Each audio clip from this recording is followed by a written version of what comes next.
إن الحمد لله نعمده ونستعينه ونستغفره ونعوذ بالله من شرور أنفسنا ومن سيئات أعمالنا من يهده الله فلا مضل له ومن يضلل فلا هادي له وأشهد أن لا إله إلا الله وحده لا شريك له وأشهد أن محمدا عبده ورسوله أما بعد فقد قال الله تعالى في القرآن العظيم والفرقان المجيد أعوذ بالله من الشيطان الرجيم بسم الله الرحمن الرحيم يا أيها الناس اتقوا ربكم الذي خلقكم من نفس واحدة وخلق منها زوجها وبث منهما رجالا كثيرا ونساء واتقوا الله الذي تساءلون به والأرحام إن الله كان عليكم رقيبا رب اشرح لي صدري ويسر لي أمري واحلل عقدة من لساني يفقهوا قولي எல்லாம் உள்ள அந்த ஊர் இறையின் சாந்தியும் சமாதானம் எழுதர்மகனார் நபிகள் நாயகம் ஸல்லல்லாஹு அலைஹி வஸல்லம் அவர்கள் மீதும் அவர்களை பின்பற்றி வாழ்ந்து மறைந்த உத்தம சத்திய சஹாபாக்கள் சஹாபிகள் மீதும் தாபீன்கள் மற்றும் தபோ தாபீன்கள் மீதும் நல்லதை நம்மிடம் கொண்டு வந்து சேர்த்த நபிமார்களின் மீதும் குறிப்பாக இந்த நேரத்தில் நம்மை படைத்த இறைவனால் நம் மீது கடமையாக்கப்பட்டிருக்கின்ற ஜும்மா என்ற வணக்கத்தை அல்லாஹ்வுடைய தூதர் எவ்வாறு காட்டி தந்தார்களோ அதன் அடிப்படையிலே தொழுது இந்த தொழுகையின் மூலமாக இறைவன் வழங்க இருக்கக்கூடிய எல்லா நன்மைகளையும் அவசியம் பெறுவோம் பெற வேண்டும் என்ற ஆசையோடும் இந்த தொழுகையானது நாம் கடந்த வாரம் செய்த சிறு சிறு பாவங்களுக்குரிய பரிகாரம் அல்லாஹ் நம்முடைய பாவங்களை மன்னிக்க வேண்டும் என்ற ஆசையோடும் இந்த தொழுகையானது நம்மை படைத்த இறைவனிடத்தில் அவனுடைய நெருக்கத்தையும் அவனுடைய அன்பையும் பெற்றுத்தர வேண்டும் என்ற ஆசையோடு வந்திருக்கக்கூடிய உங்கள் மீதும் என்றென்றும் எல்லாம் உள்ள அல்லாஹ்வின் நல்லடியார்களே, அல்லாஹ்வுடைய அருளை கொண்டு நமக்கு கிடைத்த இந்த நேர்வழி நம்மோடு சேர்ந்து வாழக்கூடிய அனைவரும் இந்த சத்தியத்தை விளங்க வேண்டும், அனைவரும் இந்த கொள்கையை புரிந்து கொள்ள வேண்டும் என்ற அடிப்படையில அல்லாஹ்வுடைய அருளை கொண்டு பல ஆண்டுகளாக தொடர்ந்து பல்வேறு பிரச்சாரங்களை நாம் செய்து வருகிறோம். ஒவ்வொரு சந்தர்ப்பத்திலும் ஒவ்வொரு கால சூழலுக்கு ஏற்ப ஒவ்வொரு சூழ்நிலைகளிலும் நம்முடைய ஜமாத் சார்பாக பலவிதமான மாநாடுகளும் மார்க்கத்தை மக்களுக்கு சொல்ல வேண்டும் என்ற அடிப்படையிலே பல்வேறு பிரச்சாரங்கள், போராட்டங்கள், இது போன்ற தொடர்ந்து ஏராளமான நிகழ்வுகளை நாம் நடத்தி வருகிறோம்.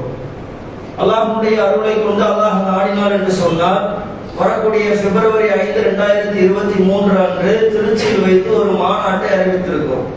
இந்த மாநாடு இந்த செய்திகளை சொன்ன உடனே பொதுவாக மனிதர்களுடைய சாமானியராக இருக்கக்கூடிய ஜமாத்தில் சாராத மக்கள் அல்லது பொதுவான ஒரு பழக்க பேச்சு என்று சொன்னால் பல லட்சங்கள் செலவு செய்து இந்த ஒரு மாநாடு அவசியம்தானா, இந்த மாநாட்டிற்காக செலவு செய்யக்கூடிய அந்த பொருளாதாரத்தை கல்வி நிறுவனங்களுக்கு செலவு செய்யலாம், அல்லது ஏழை குடும்பங்களுக்கு உதவி செய்யலாம், அல்லது கணவனை இழந்த பெண்களுக்கு ஏதாவது உதவி செய்ய, ஏதாவது ஒரு பயனுள்ள வகையில் நம்ம செய்யலாமே. ஒரு நாளுடைய அந்த கூட்டத்திற்காக, ஒரு நாள் நிகழ்விற்காக இவ்வளவு லட்சங்கள் நாம் செலவு செய்தாக வேண்டுமா? ஏன் இவ்வளவு செலவு நம்ம செய்யணும்ன்ற ஒரு கேள்வி, விமர்சனங்கள் பரவலாக பேசப்படுகிறது. பொதுவாக நம்ம விளக்கணும், இந்த ஜமாத்துடைய அந்த செயல்பாடு, அந்த செயல் திட்டம் என்பது அன்னைக்கு நடக்கக்கூடிய ஒரு நாளுக்கான நிகழ்வு அல்ல. ஒரு நாள் மிகப்பெரிய ஒரு கூட்டம் காட்டணுமான்னு சொன்னா இப்ப இருக்கக்கூடிய அச்சுறுத்தலோடு நம்முடைய சமூகம் இருக்கக்கூடிய சூழ்நிலையில் ஒரு பெரிய கிரௌட காட்டி ஆகணும், அது தனி சப்ஜெக்ட். பெரிய கூட்டம் கூடணுமா? ஏன் தமிழகம் எங்கும் இந்தியா எங்கும் நம்ம பெருமையாக நினைச்சிட்டு இருக்கிறோம். தமிழ்நாடுல நமக்கு எந்த விதமான பாதிப்பும் இல்லை, நல்ல முறையில வாழ்ந்துட்டு இருக்கிறோம், மிகப்பெரிய அளவுக்கு அச்சுறுத்தல் இல்லை என்று நினைத்துக் கொண்டிருக்கிறோம். ஆனால் அச்சுறுத்தலுக்கு தயாரான நிலையில் இருந்து வருகிறார்கள். அவர்கள் எல்லாம் நம்மை கண்டு பயப்பட வேண்டும் என்று சொன்னால் அல்லாஹ்வுடைய துணையை கொண்டு இஸ்லாமியர்கள் ஒரு பெரிய சமூகமாக, பெரிய ஒரு கூட்டமாக தயார் நிலையில இருக்கிறார்கள். இவர்களை எதிர்த்து பேசுவது நாம் யோசிக்க வேண்டும் என்ற அச்சம் வரணும். அதற்காக அந்த ஒரு கூட்டம் அவசியம். அதே போல அந்த ஒரு நாள் நிகழ்வு என்று சொன்னால் என்று இந்த மாநாடை அறிவித்தார்களோ அது நாள் முதல் இன்றைய நாள் வரை வீடு வீடாக சென்று பல்வேறு தாவா பணிகளை செய்திருக்கிறார்கள். பித்அத்தை குறித்து மக்களுக்கு தெளிவாக எது பித்அத், மக்கள் அப்படியே மூழ்கி கிடக்கிறாங்க. எல்லா காரியங்களிலும் பித்அத், பித்அத் இல்லாத ஒரு அமலே இல்லை. செய்யக்கூடிய காரியங்களை சொல்லும்போது என்ன சொல்லுவாங்க? பாங்கின் பொழுது ஜும்மா அன்று 2 பாங்குகள் சொல்லுவாங்க, அல்லது பாங்கிற்கு முன்பாக ஸலவாத் சொல்லுவாங்க. இப்படி பித்அத்தை எல்லா காரியங்களிலும் புகுத்து வச்சிருக்கிறாங்க. நாங்கள் அமல்கள் அதிகமாகத்தான் செய்கிறோம் என்பதை மக்களுக்கு அவர்கள் நிறைய பித்அத்தை செய்ததை வீடு வீடாக கதவு தட்டி இது நாள் வரை ஏராளமான தாவாக்களை செய்திருக்கிறோம். திருமணத்தில் நடக்கக்கூடிய பித்அத்தை குறித்து, திக்ர் என்ற பெயரில் நடக்கக்கூடிய பித்அத், ஜனாசா தொழுகையில, ஜனாசாவுடைய குளிப்பாட்டல் முறையில ஒருத்தவங்க இறந்துட்டாங்கன்னா அந்த ஜனாசாவை எப்படி குளிப்பாட்டணும், எப்படி என்று சொல்லி நபிகளார் அவர்களுக்கு தெளிவாக பாடம் எடுத்திருக்கிறாங்க. அந்த ஜனாசாவில பித்அத் எந்த அளவுக்கு கடந்த ஒரு வாரத்தில் ஒரு ஜனாசாவுக்கு போயிருக்கக்கூடிய நேரத்துல அங்க ஒரு ஜனாசாவை பார்க்க வந்து ஒரு மனிதர் அந்த குடும்பத்தார்கள் போய் கேட்கிறார், நான் யாசின் ஓதணும், தலைக்கிட்ட இருந்து ஓதுவா கொஞ்சம் தள்ளி நின்று ஓதுவா? அவங்க கேட்கிறாங்க. அறியாத அந்த மக்கள் என்ன சொல்றாங்க, நீங்க ஓதுங்க, பக்கத்துல இருந்து ஓதுங்க. எல்லாத்தையும் புதிதாக இன்னோவேஷனை கொண்டு வந்து எல்லா வழக்கத்திலும் இவ்விதத்தை கொண்டு போட்டு திளைச்சு வச்சிருக்கிறாங்க. வருமானத்திற்காக, ஆதாயத்திற்காக பித்அத்தை கொண்டு மூழ்கடிச்சு மக்களை எல்லாம் சிந்திக்காத நிலையை மக்களை தள்ளிவிட்டார்கள். அல்லாஹ்வுடைய தூதருடைய ஒவ்வொரு முறையில, ஒவ்வொரு மேடையிலும் எப்பொழுதெல்லாம் நபிகளார் அவர்கள் பேசுவார்களோ, மக்களுக்கு பயான் செய்வார்களோ, அந்த நேரத்தில் நபிகளார் சொன்ன வார்த்தை குல்லு பித்அத்தின் லலாலா வ குல்லு லலாலத்தின் ஃபின்னார். மார்க்கத்திலே புதிதாக சேர்க்கப்படுவோய் ஒவ்வொன்றும் பித்அத், அது ஒவ்வொன்றும் வழிகேடு, ஒவ்வொன்றும் நரகிலே கொண்டு போய் சேர்க்கும் என்று சொல்லி நபி அவர்கள் எச்சரிக்கை செய்தார்கள். ஒவ்வொரு முறையில நபிகளார் சொன்ன அந்த வார்த்தையை எடுத்து பித்அத் தானே, நல்ல அமல் தானே, கூடுதலான ஒரு வழக்கமாக நம்ம செய்கிறோம். சஹாபாக்கள் எல்லாம் எப்படி கண்ணும் கருத்துமாக இருந்தார்கள். பித்அத்துடைய விளைவு ரமலான் மாதங்களில் நடக்கக்கூடிய அந்த பித்அத் ஆரம்பத்திலேயே தடுக்காத விட்டதனுடைய விளைவு இன்று அப்படியே துளைத்து நாம் எல்லாம் பயப்படக்கூடிய அளவிற்கு பித்அத்திலே இந்த சமூகம் மூழ்கி கிடக்கிறது. அல்லாஹ்வுடைய நடக்குது தெரியுமா? இப்னு உமர் ரலியல்லாஹு அன்ஹு அந்த நபித்தோழர் என்ன பண்றாங்க, வயதான ஒரு நிலையில, பார்வை குன்றிய நிலையில பள்ளிவாசலுக்கு தொழ போறாங்க. நம்ம விதத்தை பார்த்து கண்டு தாராளமா இருக்கிறோம்ல. சஹாபாக்களிடத்திலிருந்து கிடைக்கக்கூடிய படிப்பினை என்று சொன்னா, வயது முதிர்ந்த நிலையில பார்வை கம்மியாயிருச்சு, பள்ளிவாசலுக்கு ஜமாத்தோடு தொழ போறாங்க. அப்ப என்ன பண்றாங்கன்னா இக்காமத் சொல்றாங்க. துணை இமாம் என்ன பண்றாங்க, இக்காமத் சொல்றாங்க. அல்லாஹ் அக்பர் அல்லாஹ் அக்பர் அஷ்ஹது லா இலாஹா இல்லல்லாஹ் வரிசையா சொல்லி முடிக்கிறாங்க. லா இலாஹா இல்லல்லாஹ் சொல்லிட்டு என்ன பண்றாங்க, ஹய்யா அலஸ் ஸலாத் சொல்லிட்டாங்க. வேற எதுவும் செய்யல. அவர் இகாமத்தை சொல்லிட்டு ஹய்யா அலஸ் ஸலாத் கூடுதலாக ஒரு வார்த்தை சொல்லிட்டார். என்ன அர்த்தம், தொழுகைக்கு வாங்க முடிச்சிட்டு மறுபடியும் உள்ள வாங்கன்றாங்க. சொன்ன உடனே லாயில கடைசியா சொல்லிட்டு மறுபடியும் தொழுகைக்கு வாங்க அழைக்கிறாங்க. இது நம்முடைய பார்வையில் ஒரு பெரிய தப்பு இல்லை. ஹய்யா அலஸ் ஸலாத் சொன்னா தொழுகை பக்கம் தான் வாங்கன்னு சொல்றோம். அது சொல்ல வேண்டிய இடத்துல எப்ப அந்த இகாமத்துல இடம் இருக்கணுமோ அந்த இடத்துல பெற்றாச்சு, அதோட முடிஞ்சு. உடனே அந்த நபித்தோழர் சொல்றாங்க, பார்வை குன்றிய நிலையில் அந்த தோழர் சொல்லுகிறார், உடனடியாக என்னை இந்த பள்ளிவாசலில் இருந்து அப்புறப்படுத்துங்கள். ஏன், விதத்து நடக்கக்கூடிய ஒரு பள்ளிவாசலில் ஒருபோதும் நான் இருக்க மாட்டேன், என்னை வெளியேற்றுகின்றாங்க. ஏன், விதத்து என்பது வழிகேடு, அது நரகிலே கொண்டு போய் சேர்க்கும். சின்னதாக இருந்தாலும் சரி, அதை நாம் ஆமோதிக்க கூடாது, அதனை நாம் அனுமதிக்க கூடாது. ஆரம்பத்திலேயே அந்த விதத்தை கலைத்தெறிய வேண்டும் என்று சொல்லி சஹாபாக்கள் கவலை கொண்டார்கள். அதே ஒரு நபித்தோழர் சபையில் இருக்கிறாங்க, இருக்கக்கூடிய நேரத்தில் ஒருவர் தூங்குறாங்க. தூங்குனா என்ன செய்யணும், ஒரு முஸ்லிம் மற்ற முஸ்லிமுக்கு செய்ய வேண்டிய கடமையில ஒன்று, தூங்குனா பதில் சொல்லணும். அல்ஹம்துலில்லாஹ் கேட்கிறவர் யர்ஹமுக்கல்லாஹ், அதை கேட்பவர் யஹ்திகுமுல்லாஹு வ யுஸ்லிஹு பாலக்கும். நபிகளார் கற்றுக் கொடுத்த ஒரு துஆ, நபிகளார் கற்றுக் கொடுத்த ஒரு வழிமுறை. அந்த நேரத்தில் என்ன பண்றாங்கன்னு சொன்னா, அவர் தும்முறாரு, அல்ஹம்துலில்லாஹ்னு சொல்லிட்டு கூட ஸலவாத்தை சேர்த்துக்கிட்டார். அல்லாஹும்ம ஸல்லி அலா முஹம்மது வ ஆலி முஹம்மதுன்னு சொல்லி ஸலவாத்தை சேர்த்துக்கிட்டார். சரியா தப்பா? பொதுவான ஒரு அடிப்படையில பார்க்கிறோம். ஸலவாத் என்பது என்ன, நபிகளாருக்காக கேட்கக்கூடிய ஒரு துஆ. நபிகளாருக்கு அல்லாஹ்விடத்திலே மிகப்பெரிய ஒரு பொறுப்பை கேட்கிறோம். நபிகளாருடைய குடும்பத்திற்காக கேட்கக்கூடிய ஒரு துஆ, தவறு இல்லை தானே? உடனே அந்த சபையில இருந்த நபித்தோழர் சொல்லுகிறார், இது பித்அத், இந்த காரியத்தை செய்யாதீங்க. நான் ஒரு காரியம் அமல் என்று செய்கிறேன் என்று சொன்னால், வணக்கம் என்று ஒன்று நான் செய்கிறேன் என்று சொன்னால், அதை நபிகளார் அல்லாஹ் சொல்லி இருக்கிறோம், நபிகளார் சொல்லி இருக்கிறோம், அப்பொழுது நபிகளார் செஞ்சு காட்டியிருக்கிறோம். இல்லை என்று சொன்னால் நபிகளார் செய்யும் போது அதனை அங்கீகரிச்சிருக்கிறோம். எதுவுமே இல்லையா, நான் செய்ய மாட்டேன். வணக்கம் என்ற பெயரில் புதிதாக அந்த பிதஅத்துடைய உச்சம் அல்லாஹ் பாதுகாக்கிறோம், எங்க கொண்டு போய் முடியும்னு தெரியாது. இந்த நேரத்தில் நாம் மௌனமோ அமைதியோ காத்தோம் என்று சொன்னால் மிகப்பெரிய ஒரு கேள்விக்குறிக்குண்டான நிலைக்கு தள்ளப்படும். நிறைய பிதஅத்துகள் நடக்குது. ஒரு கூட்டம் என்ன பண்றாங்கன்னு சொன்னா, நபி ஆயிஷா ரலியல்லாஹு அன்ஹா அவருடைய வீட்டுக்கு பக்கத்துல வந்து அமர்றாங்க. அமரக்கூடிய நேரத்தில் ஆயிஷா நபி உள்ள இருக்கிறாங்க, அவங்களுக்கு தெரியும். அங்கிருந்து பள்ளிவாசல் நேரடியாக பார்க்க முடியும். பள்ளிவாசலை பார்த்தா ஒரு கூட்டம் வந்து என்ன பண்றாங்க, லுஹா தொழுகையை ஜமாத்தோடு தொழுகிறாங்க. லுஹா தொழுகையை ஜமாத்தோடு தொழுகிறாங்க. தொழுகிறத பார்த்து அந்த மக்கள் சொல்றாங்க, அவர்களிடத்திலே போய் சொல்றாங்க, இது பிதஅத்தான காரியம். ஏன், லுஹா தொழுகை என்பது அந்த குறிப்பிட்ட நேரம் சூரியன் உச்சிக்கு வந்ததற்கு பிறகு போய் தொழுகிறாங்க. ஒண்ணு, ஜமாத்தோடு நபிகளார் அவர்கள் தொழ வச்சது கிடையாது.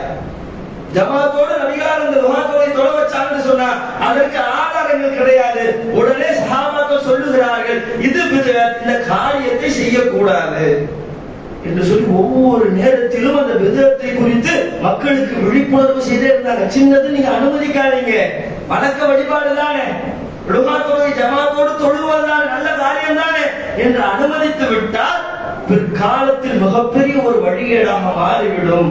அதன் மூலமாக ஏராளமான ஒரு புதுமைகள் கண்டுபிடிக்கப்படும் என்று சொல்லி சஹாபாக்கள் தெளிவாக இருந்து ஒவ்வொரு பிதஅத்தையும் ஆரம்பத்திலேயே தடுத்தார்கள்.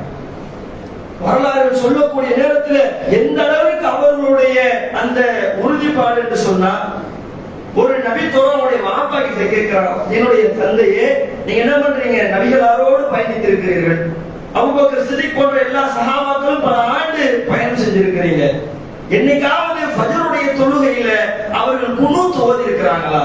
இவர் கேட்கிறார். ஃபஜ்ருடைய தொழுகையில நம்முடைய பெரும்பான்மையாக இருக்கக்கூடிய பெரிய பெரிய பள்ளிவாசல்கள்ல ஃபஜ்ருடைய தொழுகையில குனூத் ஓதுவாங்க.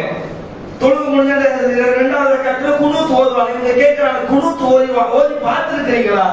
அதற்கு அவர் சொல்றார், அவருடைய தந்தை சொல்லுகிறார், ஒருபோதும் நபிகளாரும் சஹாபாக்களும் அப்படி செய்து நான் பார்த்ததல்ல. அப்படி செய்கிறார்கள் சொன்னால் அது பித்அத். ஆரம்பத்திலேயே ஏதாவது ஒரு விஷயம் செய்யறாங்களா, அதனுடைய விளைவு இன்னைக்கு ஜனாசா வீட்டுல நடக்கக்கூடிய அநியாயங்கள் இருக்கிறது. இறந்தவங்களுக்கு நெஞ்சில என்ன பண்ணுவாங்க, சந்தனத்தை வச்சுட்டு கடிமா எழுதுறேன்றாங்க. லா இலாஹ இல்லல்லாஹ் முஹம்மது ரசூலுல்லாஹ் கடிமா எழுதுறேன். குளிப்பாட்ட முறையில நபிகளாருடைய பேணுதல் அல்ல.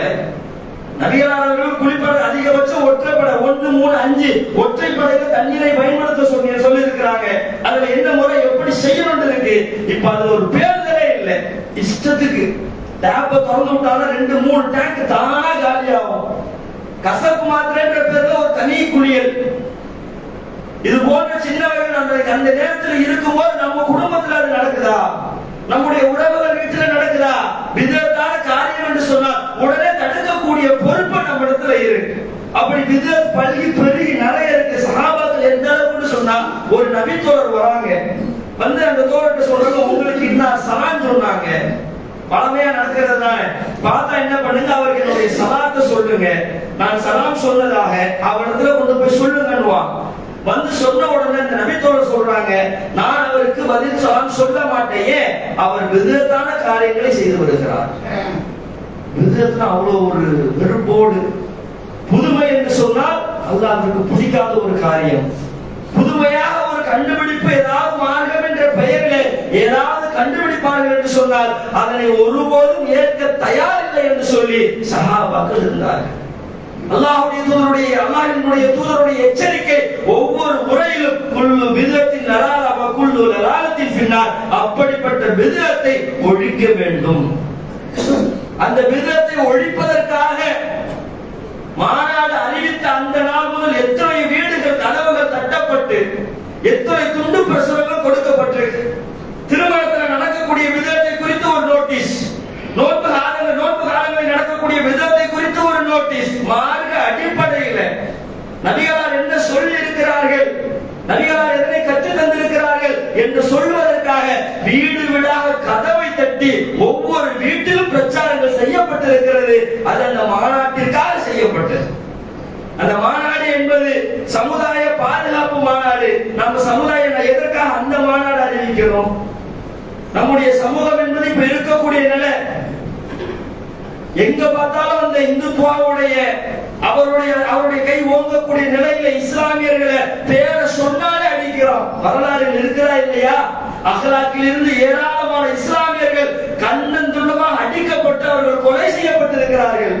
ஆசிபா என்று சொல்லக்கூடிய அந்த சிறுமி எந்த அளவுக்கு ஒரு கொடுமையாக கொலை செய்யப்பட்டிருக்கிறார்.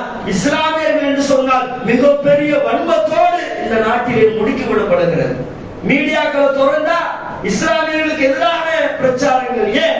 நாம சத்தியத்தை சொல்றோம், இவர்கள் நேர் வழியை போதிக்கிறார்கள். இந்த மார்க்கத்தில் மக்கள் போய் விழுந்து விடக் கூடாது, இந்த சத்தியத்தை அவர்கள் அறிந்து விடக் கூடாது என்ற நினைப்புல அவன் நினைக்கிறான். இந்த மார்க்கத்தை ஊதி அணைச்சி அழிச்சிடலாம் என்று நிச்சயமாக அல்லாஹ் இந்த மார்க்கத்தை முழுமைப்படுத்திய தீர்வான். அல்லாஹ்வுடைய வாக்குறுதி. இப்படி நம்முடைய சமூகத்திற்கு எதிராக எல்லா ஊர்லயும் தமிழ்நாடு சேஃப் தானே, தமிழ்நாடு நம்ம பாதுகாப்பாக தானே இருக்கிறோம். நமக்கு எந்த பிரச்சனையும் இல்லை. நாட்டுல நீங்க சொல்ற பிரச்சனை எல்லாம் வட மாநிலங்கள்ல கனிமா ஜெய் ஸ்ரீராம் சொல்லிட்டு போட்டு முஸ்லிம்களை போட்டு அடிக்கிறோம். மாட்டு வண்டியில ஏத்திட்டு போறதுனால அதுக்கு போட்டு அடிச்சு கொள்றா. மிகப்பெரிய எக்ஸ்போர்ட் பண்றதெல்லாம் அவள். இஸ்லாமியர் ஏதாவது ஒரு தவறு செஞ்சா மாட்டினா ஒவ்வொரு விஷயத்திலும் ஒவ்வொரு செயல்களிலும் இஸ்லாமியர்களை போட்டு முடக்கிறோம். பொது சிவில் சட்டம் இஸ்லாமியர்களுக்கு அது மிகப்பெரிய ஆபத்து. அதை கொண்டு வந்து திணிப்போம். என்னென்னமோ கொண்டு வந்துகிட்டே இருப்பான். என்னென்னமோ ஒவ்வொரு சூழ்நிலைகளிலும் ஒவ்வொரு சட்டத்திட்டங்களை கொண்டு வந்து இஸ்லாமியர்களை ஒடுக்கி விடலாம். பயங்கரவாதத்தை அந்த குஜராத்துடைய அந்த பிபிசி அந்த டாக்குமெண்ட்ரி பிலிம் வெளியில சொல்லும் போது எவ்வளவு பதறாங்க. செய்திகளை எடுத்து பார்க்கும் போது எவ்வளவு அக்கிரமங்கள், எவ்வளவு வன்மங்கள் ஒரு சமூகத்து மேல. ஒரே ஒரு சமூகம் இந்த இஸ்லாமிய சமூகத்தை எப்படியாவது முடக்கி ஒடுக்கி ஓரங்கட்டிடணும். அவர்களுக்கெல்லாம் பாடம் சொல்லக்கூடிய வகையில இந்த சமூகம் நம்முடைய சமூகம் பாதுகாப்பாக இருக்க வேண்டும். நமக்கு இந்த நாட்டிலே ஜனநாயக முறையிலே எல்லா அனுமதிகளும் எல்லா விஷயங்களும் நமக்கும் கொடுக்கப்பட்டிருக்கு. அதனை உணர்த்த வேண்டும் என்பதற்காக நாம ஏன் கூடணும்? அப்படி கூடுறதுனால என்ன ஒரு பெனிஃபிட் இருக்கு? மாநாட்டு திடல்ல மிகப்பெரிய அளவுக்கு கூட்டம் வருவோம், அப்படியே கண்காட்சிகளை பார்ப்போம். அதனுடைய ரிசல்ட் என்ன? அந்த மாநாட்டின் மூலமாக வந்திருக்கக்கூடிய அந்த கூட்டத்தினுடைய ரிசல்ட் மத்திய வரைக்கும் போய் சொல்லுவோம். உளவுத்துறை மூலமாக கணக்கெடுக்க வருவாங்க. எவ்வளவு பேர், என்ன மாதிரியான மக்கள், எவ்வளவு கொந்தளிப்புல, எவ்வளவு அந்த பேரே ஒரு ரிசல்ட் இருக்கா இல்லையா? சமுதாய பாதுகாப்பு. எங்களுடைய சமுதாயத்தை நாங்கள் பாதுகாப்பதற்காக ஒன்று கூடியிருக்கிறோம் அல்லாஹ்வுடைய துணையை கொண்டு. அதற்காகத்தான் இந்த கூட்டம். மக்களுக்கு விளம்போ, உயர்மட்ட அதிகாரிகளுக்கு இந்த கூட்டம் இதற்காக கூடுறாங்க. இவ்வளவு ஒற்றுமையாக ஒரு சமூகம் இருக்கு. இவர்களை எதிர்த்து தமிழகத்தில் ஒண்ணும் பண்ண முடியாது. இவர்களை எதிர்த்து தமிழகத்தில் எதை பண்ணாலும் யோசிக்கணும். ஒரு செயலை டக்குன்னு செஞ்சிடக்கூடாது. ஏன்? உடனே கூட்டம் கூடுவாங்க. ஒரு முஸ்லிம்கள் அடிச்சா உடனே பிரச்சனை, உடனே மக்கள் தயார் நிலையில இருப்பாங்க. கூட்டம் ஆதரவாக. ஒருத்தருக்கு அநீதி இழைக்கப்படுகிறது என்று சொன்னால், ஒரு இஸ்லாமியனுக்கு இந்த நாட்டிலே அநீதி இழைக்கப்படுகிறது என்று சொன்னால், இந்த சமூகம் அமைதி காக்காது. இந்த சமூகம் பொங்கி எழும் என்பதை உணர்த்துவதற்காக இந்த மாநாடு. மாஸ் கிரவுடிங் என்று சொன்ன மிகப்பெரிய கூட்டத்தை காட்டும் போது ஆட்சியாளர்கள், அரசவையிலே அமர்ந்திருக்கக்கூடியவர்கள் பார்த்து பயப்படுவாங்க.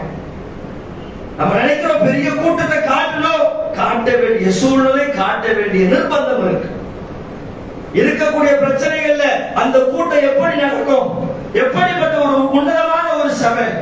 அந்த மாநாட்டு திடலில் ஏதாவது பாடல் இருக்குமா? ஏதாவது கூத்து இருக்குமா? ஏதாவது தனி மனித புகழ்ச்சி இருக்குமா? எதுவுமே இருக்காது. படைத்த இறைவனை புகழக்கூடிய மிகப்பெரிய அரங்கமாக இருக்கும்.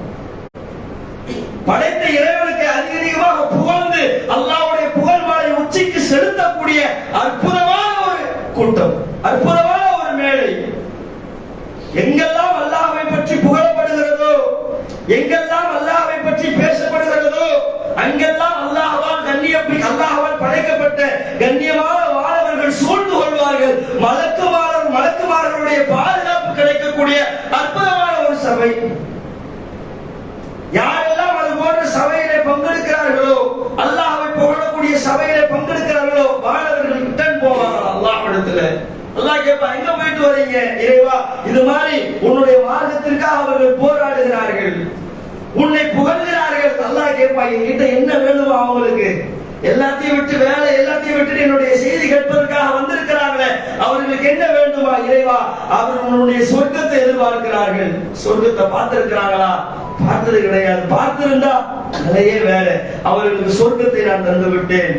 எதிலிருந்து பாதுகாப்பு கேட்கிறார்கள்? இறைவா, நரகிலிருந்து பாதுகாப்பு கேட்கிறார்கள். நரகத்தை பார்த்திருக்கிறார்களா? பார்த்ததில்லை இறைவா. பார்த்திருந்தால் மூர்ச்சையாக இருப்பார்கள். அவர்களுக்கு நரகிலிருந்து பாதுகாப்பு கொடுத்து விட்டேன்.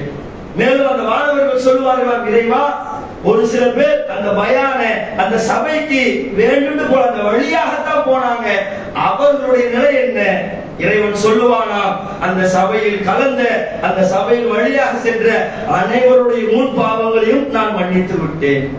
பாவங்கள் மன்னிக்கப்படக்கூடிய மிகப்பெரிய ஒரு சபையாக. அதுல தொடர்ந்து ஆரம்பிச்சதுல இருந்து பேசக்கூடிய நிகழ்வுகள் எப்படி இருக்கும்? கண்காட்சி அமைச்சிருப்பாங்க. பல பொருட்செலவுகள் தான். விதத்தை குறித்து சில பேருக்கு படிக்க வராது, பார்த்து புரியக்கூடிய அந்த ஒரு நாலேஜ் இருக்கும். அவங்களும் புரிஞ்சுக்கணும், இதுதான் விதத்தா. குழந்தை சிறுவர்களை வைத்து அவர்களுக்கு தாவா செய்வாங்க. அப்படி வரிசையாக அதற்கு பிறகு பேச்சாளருடைய உரைகள்.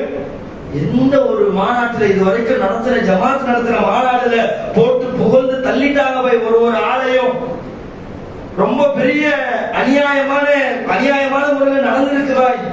இது போன்ற மக்களுக்கு பாதுகாப்பு இல்லாம இருந்திருக்குவாய். அரசாங்கமே சொல்லும், இவர்கள் ஒரு நிகழ்வை நடத்துகிறார்கள் சொன்னால் அல்லாஹ்வுடைய அருளை கொண்டு அதில் எந்த சலசலப்பும் இருக்காது, எந்த விதமான குழப்பமும் இருக்காது.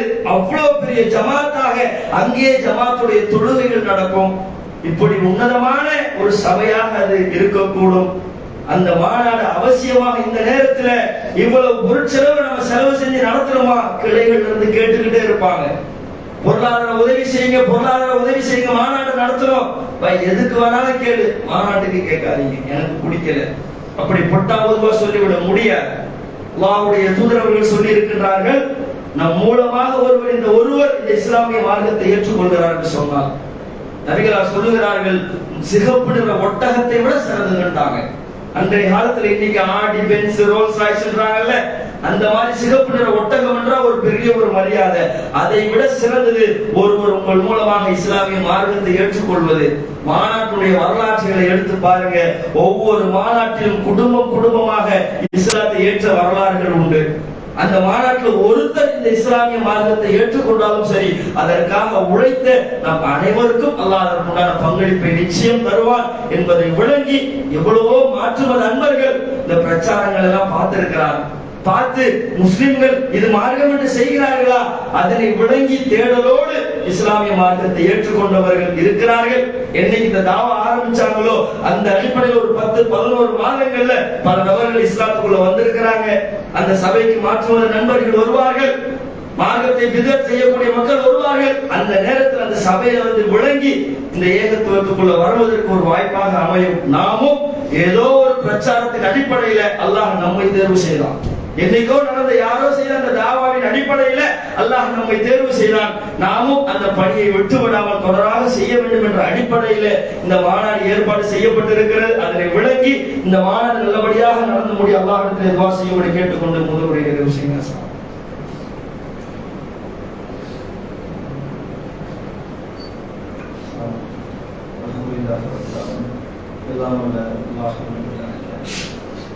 முதல்ல சொன்னது போல ஒரு சின்ன ஒரு விஷயத்தை ஒரு செயல்பாடு செய்யணும்னாலும் உடல் அளவில் உழைப்பதற்கு மக்கள் தயார் நிலையில் இருக்கிறார்.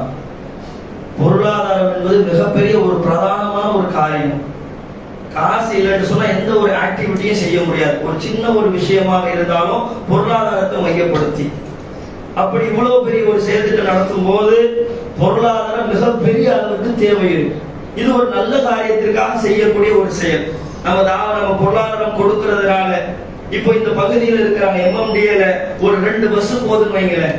அந்த 2 பஸ்ல ஏகத்துவவாதிகளும் வருவார்கள், பிதத்திலிருந்து விளங்கி வெளியே வந்த மக்களும் இருப்பாங்க, தெரியாத மக்களும் அவங்க அந்த மாநாடு போய் பார்க்கலாம் என்று வருவாங்க. அவர்களை அழைச்சிட்டு போகும்போது அதன் மூலமாக நாம் செலவு செய்யக்கூடிய அந்த பொருளாதாரம் என்பது நிச்சயமாக அல்லாஹ்வுடைய பாதையில் மிகப்பெரிய ஒரு நன்மையை பெற்றுத்தரும். இந்த நிகழ்வு நடக்கணும்னு சொன்னா பல அளவிற்கு பொருட்செலவு நடக்குது. கிளை ரீதியாக தலைமை ரீதியாக அது வேற, கிளை ரீதியாகவே நமக்கு அவ்வளவு ஒரு தேவையான நிலையில இந்த நெருக்கடியான நிலை ஏற்பட்டு பொருளாதாரம் என்பது மிகப்பெரிய ஒரு தேவையா இருக்கு. மக்களை பாதுகாப்பாக கூட்டிட்டு போயிட்டு அழைச்சிட்டு போயிட்டு திரும்ப அழைச்சிட்டு வர வரைக்கும் பல வேலைகள் இருக்கு. சாதாரண ஒரு காரியம் கிடையாது. ஒரு பஸ் ஏற்பாடு பண்ணனாலும் ஒரு பஸ்ஸுக்கு சுமார் குறைஞ்ச 40,000-50,000 கிட்ட மிகாமல் ஏதாவது ஒரு பொருளாதாரம் தேவைப்படும். மக்களை பத்திரமாக கூட்டிட்டு போயிட்டு திருப்பி கூப்பிட்டு வரணும். மிகப்பெரிய பொருட்செலவுல வேலை வலுவோடு இந்த வேலைகள் நடந்து வருகிறது. வேலை செய்யறதுக்கு மக்கள் தயார் இருந்து அழைச்சிட்டு போறதுக்கு, பொறுப்பாளராக இருந்து பார்த்துக்கிறதுக்கு, உணவு மக்களை பாதுகாத்துக் கொள்வதற்கு எல்லாத்துக்குமே போற ஈவெண்ட் முக்கியமான ஈவெண்ட்.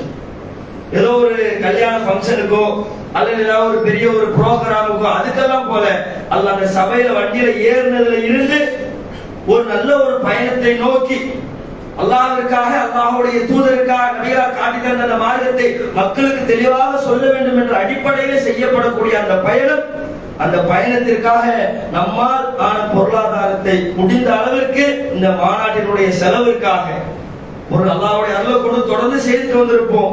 இது வேண்டுமா வேண்டாமா, நாம் செலவு செய்யக்கூடிய ஒவ்வொன்றும் அல்லாஹ் வீண் செய்து விட மாட்டோம். அல்லாஹ் உள்ளத்தை தான் பார்க்க போறோம். அவங்க இந்த ஜமாத் எனக்கு பிடிக்காது அதனால நான் கொடுக்க மாட்டேன், நம்முடைய உள்ளத்துல இருந்து ஒரு 10 ரூபாய் எடுத்து கொடுத்தாலும் நன்மையான காரியத்துக்கு நான் தரேன். அந்த மாநாட்டில் ஒரு 2 பேர் இஸ்லாத்தை ஏத்துக்கிட்டா அந்த கொடுத்த அந்த 10 ரூபாய் எனக்கும் பங்கு இருக்கு, அல்லாஹ் எனக்கு அதற்கு கூலி தருவான் என்பதை விளங்கி நம்மால் முடிந்த அந்த பொருளாதாரத்தை கிளையுடைய அந்த செலவிற்காக தாராளமாக தந்து உதவும்படி கேட்டுக்கொண்டு இந்த உரையை நிறைவு செய்கிறேன்.